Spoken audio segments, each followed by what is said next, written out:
Good evening, everyone.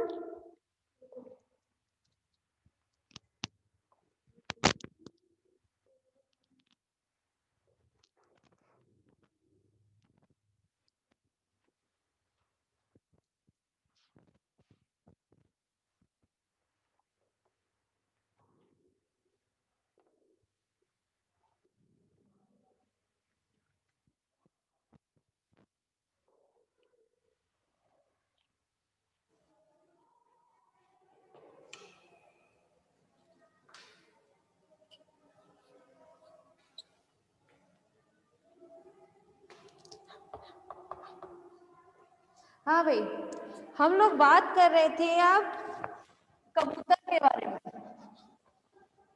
नया topic start होगा आज से, कबूतर में पाचन तंत्र। ठीक है, चलिए।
हाँ भाई, फाइनल ईयर हम लोग बात कर रहे हैं अब कबूतर के पाचन तंत्र के बारे में। तो पाचन तंत्र किसी भी जंतु का हो, ठीक है, उसके मेनली 2 पार्ट्स देखने को मिलते हैं, 2 भागों में विभक्त रहता है। पहला एलिमेंट्री कैनाल और दूसरा उसका पाचक रस। ठीक है, तो चलिए पाचक ग्रंथि के बारे में बाद में बात करेंगे, पहले हम बात कर लेते हैं इसकी आहार नाल के बारे में। तो कबूतर की आहार नाल में सबसे पहले आता है माउथ, मतलब मुख। मुख खुलता है इसका बक्को,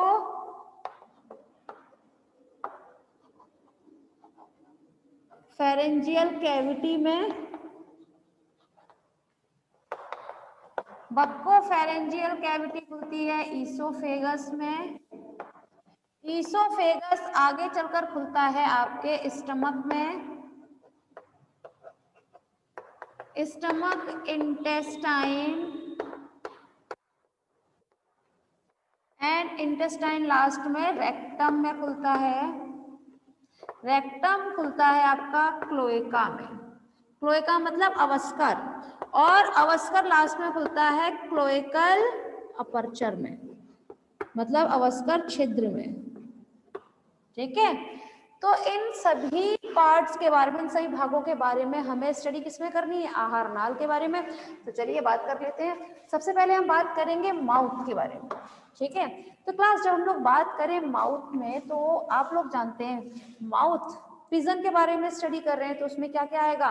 पहले टंग, हम लोग माउथ में किसकी स्टडी करते हैं? पहले जीभ की, दांत की। ठीक है, अब दांत पर रुक जाते हैं। क्या दांत उपस्थित होते हैं किसी बर्ड्स में? तो नहीं, आप किसी भी बर्ड में दांत उपस्थित नहीं होते, लेकिन हाँ इसका जो माउथ होता है पिजन का, वो लोअर बीक मतलब नीचे वाली चोंच और ऊपर वाली चोंच, इन दोनों के द्वारा आश्रित रहता है, मतलब कवर्ड रहता है, जिसके बीच में उपस्थित होती है इसकी एक पेशीय प्रकार की जीभ। ठीक है, जो आगे चलकर किसमें खुलेगा? बक्कोफेरेंजियल कैविटी में। बक्कोफेरेंजियल कैविटी की अगर हम लोग बात करें क्लास, तो इसमें क्या क्या चीज आएंगी? एक तो बक्कल कैविटी और एक फेरिंग्स।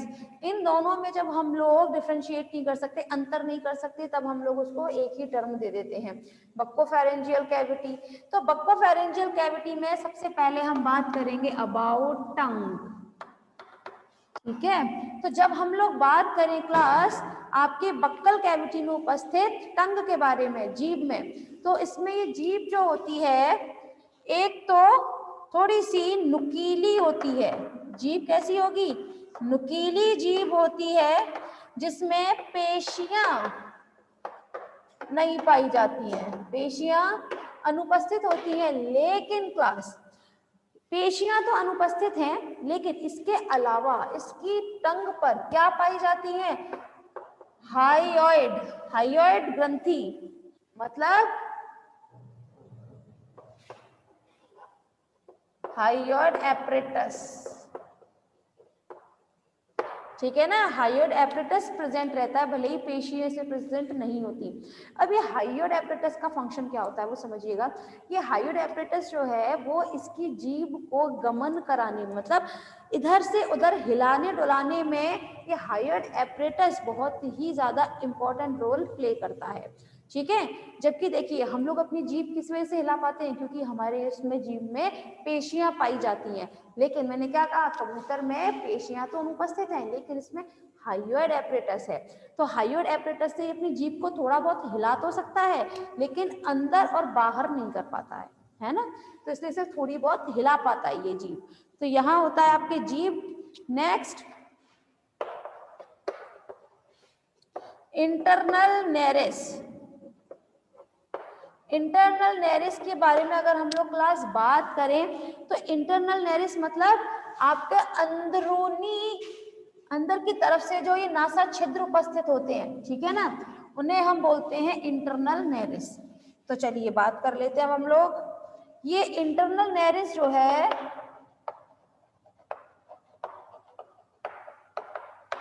ये किसमें मदद करती है? रेस्पिरेशन में, मतलब श्वसन में मदद करती है ये। ठीक है, नेक्स्ट है ग्रंथियां, मतलब ग्लैंड्स, जो इसकी बक्कल कैविटी में उपस्थित होती हैं। ठीक है, तो जनरली आपके इसके बक्कल कैविटी, मुख गुहा में कोड़ीय ग्रंथि व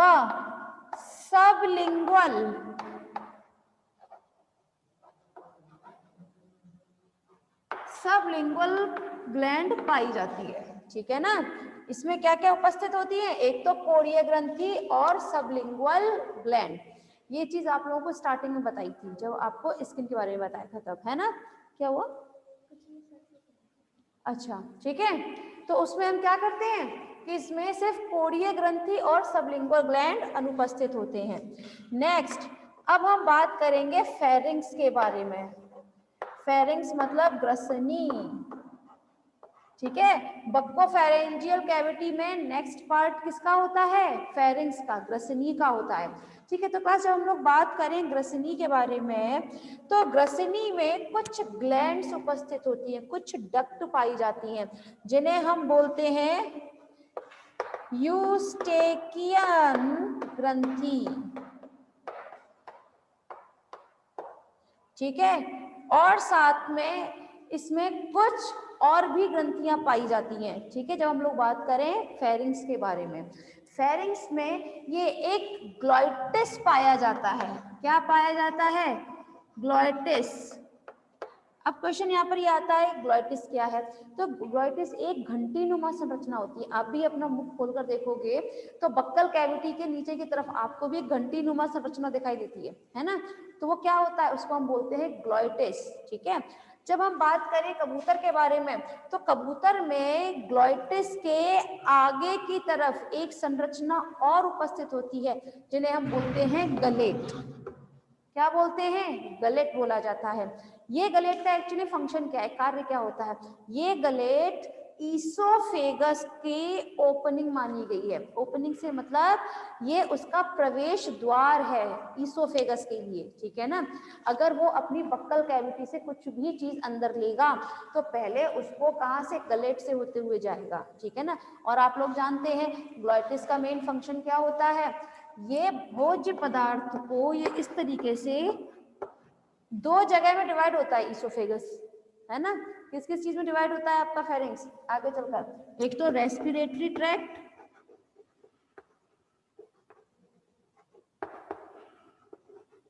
ठीक है, रेस्पिरेटरी ट्रैक्ट मतलब जहां पर आगे की तरफ आपके लंग्स वगैरह जाएंगे। ठीक है, और एक होता है आपका डाइजेस्टिव ट्रैक्ट।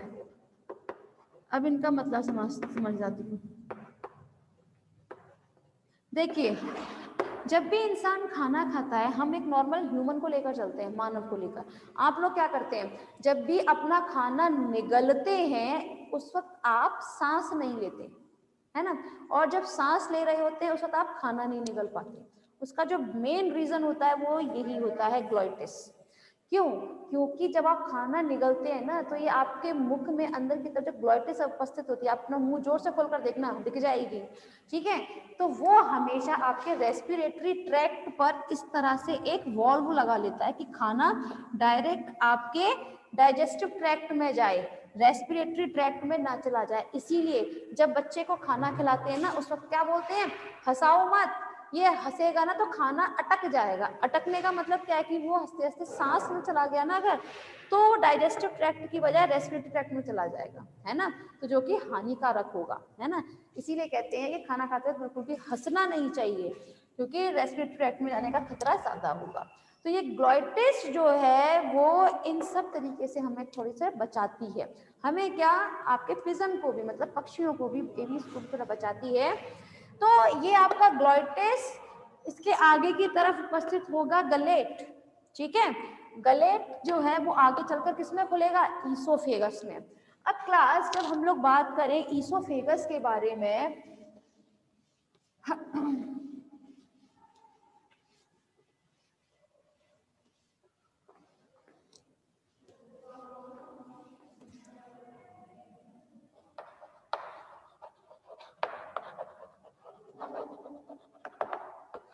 जब हम लोग बात करें ईसोफेगस के बारे में, तो ईसोफेगस जो है वो एक ट्यूब लाइक स्ट्रक्चर है, मतलब एक नलिकाकार संरचना में होती है, जिसके आगे की तरफ एक थैले नुमा संरचना पाई जाती है। ठीक है, जिसे हम बोलते हैं आपका क्रॉप।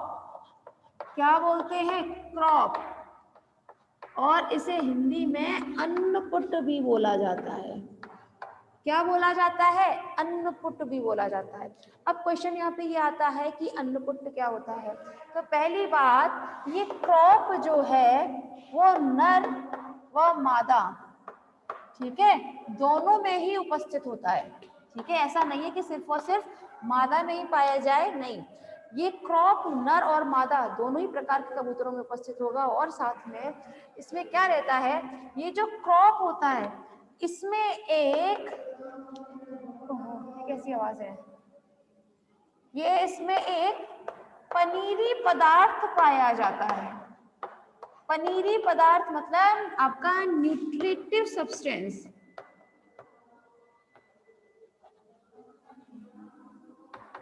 ठीक है ना। ये न्यूट्रिटिव सब्सटेंस जो है वो आपके इसमें प्रेजेंट होता है क्रॉप में, ठीक है। और ये क्रॉप में ये जो न्यूट्रिटिव सब्सटेंस है इसे हम बोलते हैं पिजन मिल्क, ठीक है ना। ये पनीरी सब्सटेंस होता है, जिसे हिंदी में कुछ कबूतर दुग्ध के नाम से जानते हैं, इसे हम कबूतर दूध या फिर इंग्लिश में पिजन मिल्क के नाम से जानते हैं। अब क्वेश्चन यहाँ पर ये आता है कि पिजन मिल्क बनता कैसे है। तो ये क्रॉप जो होता है, इस क्रॉप में कुछ ग्रंथियां पाई जाती हैं जिन्हें हम बोलते हैं क्रॉप ग्लैंड। क्रॉप ग्लैंड मतलब अन्नपुट ग्रंथि, ठीक है। ये अन्नपुट ग्रंथि जो है वो इस कबूतर के दूध को बनाती है, ठीक है। जिसका नियंत्रण जो है वो कौन करता है, जिसका नियंत्रण करता है आपका ये पिट्यूटरी ग्लैंड होती है ना, पीयूष ग्रंथि। तो पीयूष ग्रंथि की लैक्टोजेनिक हार्मोन,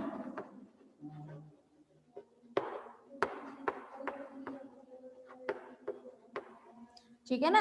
तो लैक्टोजेनिक हार्मोन जो होता है वो आपके इस पिजन मिल्क पर नियंत्रण करता है कि ये अन्नपुट ग्रंथि कितना पिजन मिल्क बनाएगी और कितने टाइम के बाद उसको रोकना है।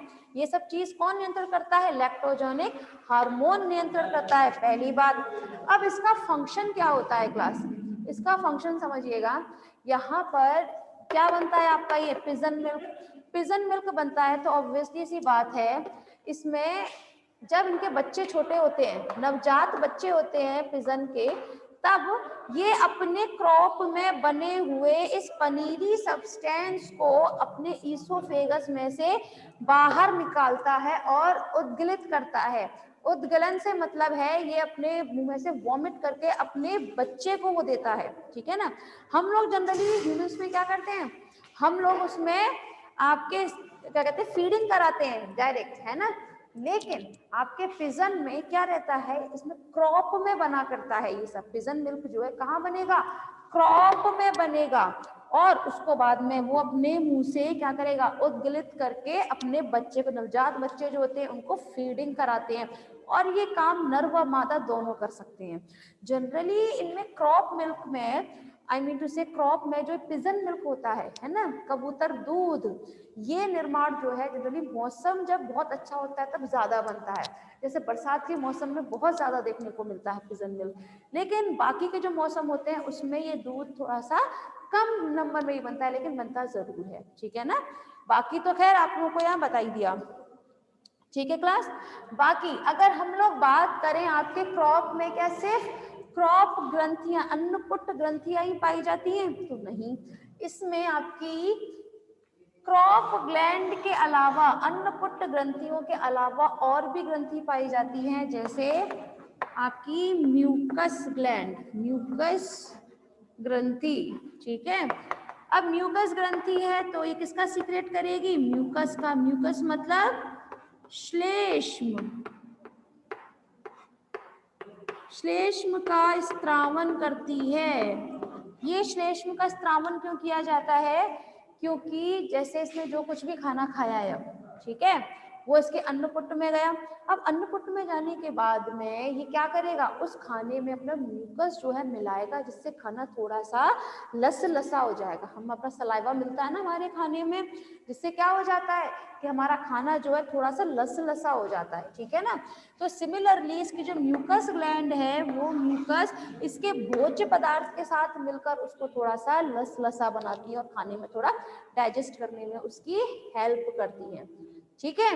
तो ये बात हुई आपके क्रॉप की क्लास। लेकिन अब ये क्रॉप जो है वो किसमें है, आपके ईसोफेगस में, ठीक है। अब ये ईसोफेगस आगे जाकर किसमें खुलता है, स्टमक में खुलेगा, ठीक है।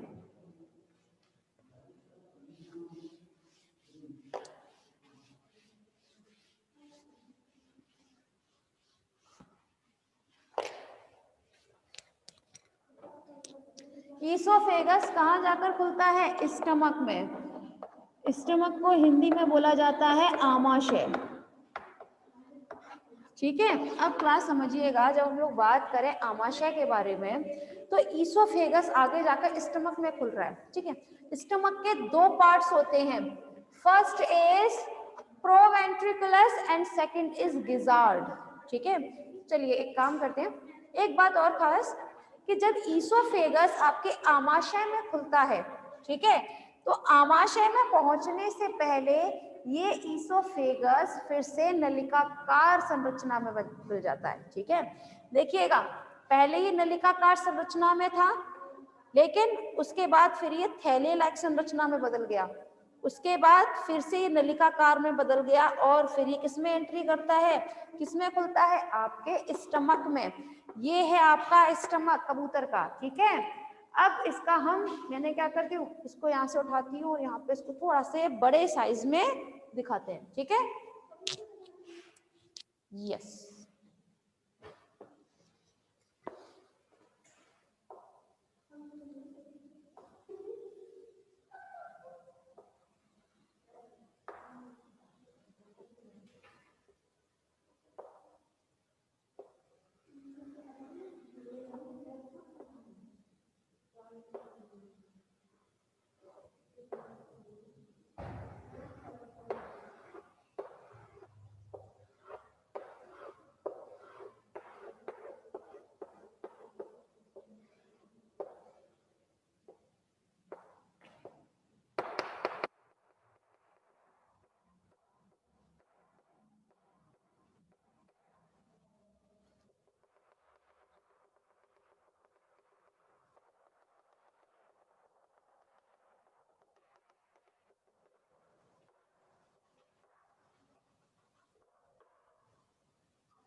हाँ भाई, जरा ध्यान दीजिएगा, यहाँ हम बात कर रहे हैं आपके स्टमक के बारे में। ठीक है, तो पहली बात, इसका जो स्टमक होता है आमाशय, इसके दो भाग होते हैं। पहला ऊपर की तरफ होता है प्रोवेंट्रिकुलस, ये प्रोवेंट्रिकुलस आगे जाकर खुलता है गिजार्ड में। ठीक है, तो पहले हम बात करेंगे आपके प्रोवेंट्रिकुलस के बारे में। तो ये प्रोवेंट्रिकुलस जो है, ये हमेशा स्प्लीन होता है। भाई एक ग्रंथि है ना स्प्लीन नाम की, प्लीहा जिसे हम हिंदी में बोलते हैं, तो स्प्लीन की एक पेरिटोनियल लेयर जो होती है, पेरिटोनियल लेयर के साथ जुड़ता है ये।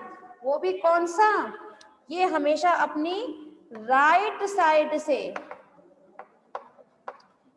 प्रोवेंट्रिकुलस जो है वो अपनी राइट साइड से स्प्लीन की पेरिटोनियल लेयर के साथ जुड़ता है। ठीक है, बाकी, हाँ भाई, बाकी तो आप जानते ही हैं कि ये थोड़ा सा उसमें है, मस्कुलर होने के साथ साथ थोड़ा सा ट्यूबुलर फॉर्म में होता है।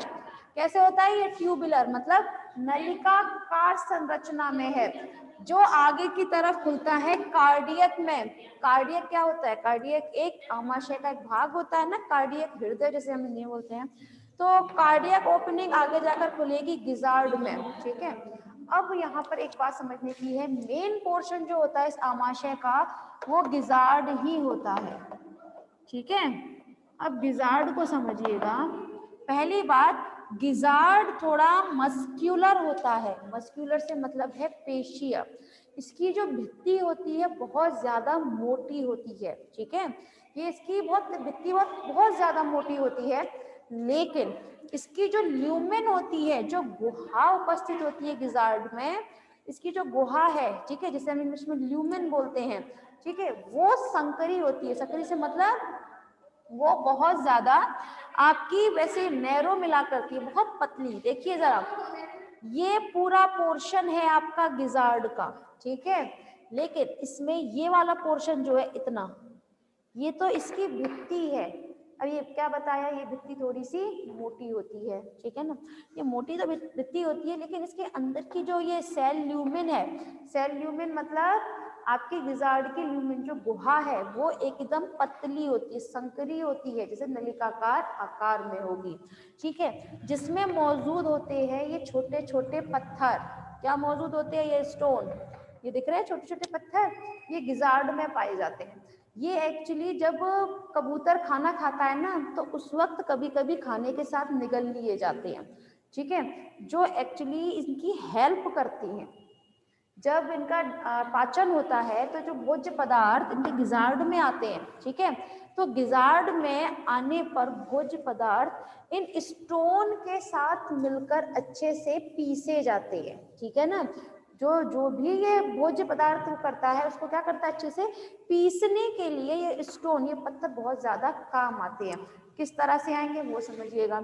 जैसे जैसे ये पत्थर उन भोज्य पदार्थों को घिसते हैं, अच्छे से उनको क्या कहते हैं, बहुत ज्यादा पीसते हैं, तो इसीलिए हम गिजार्ड को ग्राइंडिंग ऑर्गन के नाम से भी जानते हैं। किस नाम से जानते हैं इसे? हम ग्राइंडिंग ऑर्गन के नाम से जानते हैं। ये ग्राइंडिंग ऑर्गन जो है ये आगे चलकर खुलता है आपका पाइलेरिक में, पाइलेरिक स्टमक होता है उसमें जाकर खुलता है, और ये पाइलेरिक स्टमक में आगे की तरफ एक वॉल्व उपस्थित होता है, कपाट उपस्थित होता है, जिसे हम बोलते हैं आपके पाइलेरिक वॉल्व, ठीक है। अब ये आमाशय जो है ये आगे जाकर इंटेस्टाइन में खुलेगा। कहाँ खुलता है? इंटेस्टाइन में। देखिए उस फर्स्ट डायग्राम में देखिएगा, यहाँ पर ये है आपका क्या, स्टमक, ये आगे जाकर कहाँ खुलता है? आपके इंटेस्टाइन में खुलेगा। आप लोग जानते हैं कि इंटेस्टाइन जो है वो मेनली 2 पार्ट्स के बने होते हैं, मतलब कौन कौन से? Duodenum and ileum. चलिए बात कर लेते हैं हम 1 बाय 1।